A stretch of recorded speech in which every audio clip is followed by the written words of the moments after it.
This is Ken Pyle with VOD TV. We're at Parks Associates Connections Conference at CTIA. We're with Brian Huey of Sprint. Very appropriate that you're here, given Sprint's wireless. But your focus is on the machine-to-machine. Why don't you tell us about that for a moment? Thank you, Kevin. So I work in the machine-to-machine group at Sprint, specifically in the smart grid, home automation, energy segment. And so I work with partners. I enable partners to take their concepts to market through a business-to-business to consumer path. And whether it's building cellular connectivity as well as the cellular connection plans into a home automation gateway or a purpose-built device in the energy segment or the water segment or gas segment, it's basically what I do. So I enable connections in and around the home. Yeah, and when we spoke in February, what impressed me was that it is really more of a solution. So wireless is one means to get to that device, wherever it might be, right. But that's not the only way you'll work, right? That's correct, yeah. So we work through a variety of different technologies, but obviously Sprint is a 2G, 3G, 4G carrier, so we are a cellular carrier, but we combine technologies such that there's multiple paths in and around the home. And so from a, we're at CTIA, we're at Connections, two things that are probably very near and dear to your heart. Right. Have you seen anything yet that kind of says, oh gosh, this is something, that is showing the future is here? Well, I guess, one thing did strike me when I was on a panel discussion. There was this conversation, or I was not on a panel discussion, but there was a panel discussion about who's going to win in the home. What is the primary connection within the home? And, ironically, if you just take a step back, there are connections all throughout the home today. They're on your iPads or your Android pads. They're in your phone. They're in your Bluetooth accessories. They're on your Wi-Fi network. So there's multiple connections within the home. There's not going to be a single network within the home, at least perhaps not in the next 5 to 10 years. It's, that's more of a utopian vision. And the reason why is every one of these networks, whether I'm working with the utilities who have a smart grid or demand response initiative, or I'm working with the utility that says, hey, there are people disrupting disintermediating my electron value chain. I want to get into home automation. I want to start capturing some of that value proposition.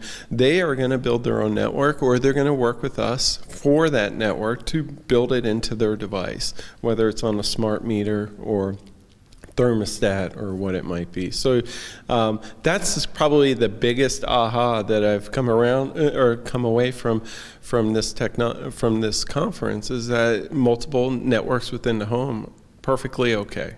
Well, and I suppose building on that idea, even in the sense that you're working with partners, business, it's kind of a business-to-business type thing. It's business-to-business, but their endpoints actually are within the home, aren't necessarily the vending machines and the street lights and so forth, but they're actually in the home. So again, back to your network concept. Right, exactly. So if you have vehicle telematics, you drive your vehicle into the home, technically, you have another wireless network within the home. Or if you have a smart EV charger, electric vehicle charger, that is either going to use cellular within the home, or it's going to use some other connection. Or if you're part of a demand response system, demand response, there's a load event.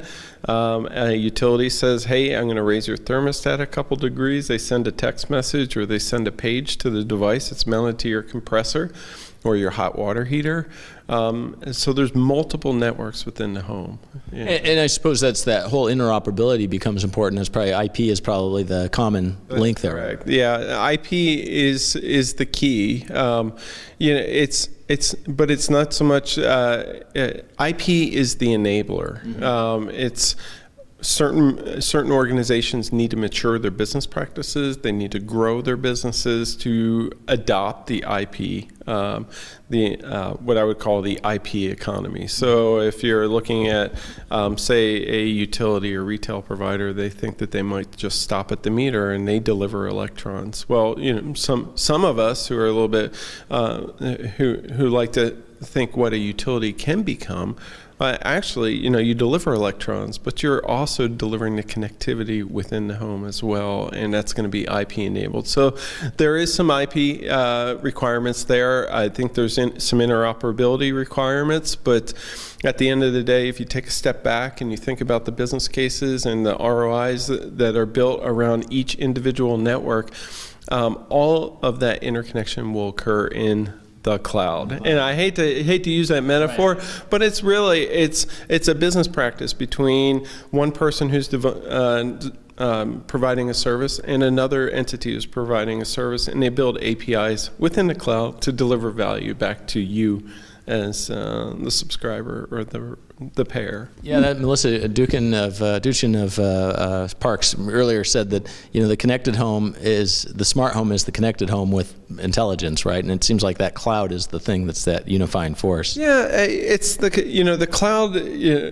It's funny, we probably run in the same circles. It's an overused metaphor, but basically, the cloud is a way to build intelligence out of raw data, right? And so that's where the API hooks are going to occur. That's where value extraction is going to occur. And so that's, from a machine-to-machine perspective, that's how we go at it. We work with individual partners who have a concept, or utilities, or whoever it might be, and they're trying to achieve a business goal. We get the data out of the house. We get it there securely. A customer can deploy that device and have peace of mind that it will be around for 10 years. It won't ever lose its connectivity. It won't be affected by somebody unplugging the broadband router or jiggering with the network, or somebody moves out of that house. The device stays in the house. You wipe the provisioning information, re-provision it. It's all very simple and easy to occur, but all that data goes back to the provider who is offering up the APIs to somebody else who's monetizing it or doing something new with it. So that's why we think cellular has a key role here. That's why you'll see more announcements, more partnerships from us. Right now, we just kind of keep them under the radar unless there's something something that benefits both organizations. But it's a lot of fun. I can tell you there's a lot of activities in this space. And just one more thing, the reason why there's so much activity, not just around the business case, but the cost of cellular has dropped so significantly. I've been working for Sprint for many years, but you're seeing annual cost declines of about 10% on the chipsets. What that translates to for a developer, wherever they might be, or somebody on Kickstarter, is that you could build cellular into your device for $25. Okay. So now you have a $100 device, a $25 hit to the bill of materials. That's not so bad. Whereas a couple of years ago, it might have been $50, $60, $70. So it's 2G's around 25, 3G's mid-30s. 4G, it depends if you want multiple frequencies and stuff, but you get up into the $80 range. But so that the more expensive the device, you might have a business case for it. But if you're trying to get down to the consumer, that might be very price sensitive. 2G and guaranteed that the network's going to be there. Yeah, and if nothing else, just a good fallback. And I suppose then from a power consumption standpoint, it's probably been reducing power consumption as well as just the raw cost, right? Yeah, absolutely. I'm working with some partners right now that are powering 2G devices off of batteries for 5 to 10 years. Wow. And so they've gotten it down to a science where they can really stretch the battery life and utilize 2G. So, not to throw another metaphor out there of Internet of Things, but really, this is where the machine-to-machine connections come into play. And that's why I say everything's going to come back to the cloud, because with all these trends occurring, somebody can build a unique, compelling business proposition and roll put sensors where you couldn't have put them before, right? That's exactly right. Yeah, before you might have had to put them on Wi-Fi networks and then trust that nobody jiggers with the Wi-Fi network or moves the router around, and now it's the world has changed. Well, Well, Brian, I appreciate that that extra insight there. That's it's very valuable, and it'll give us fodder for our next interview. Excellent. Thank you very much.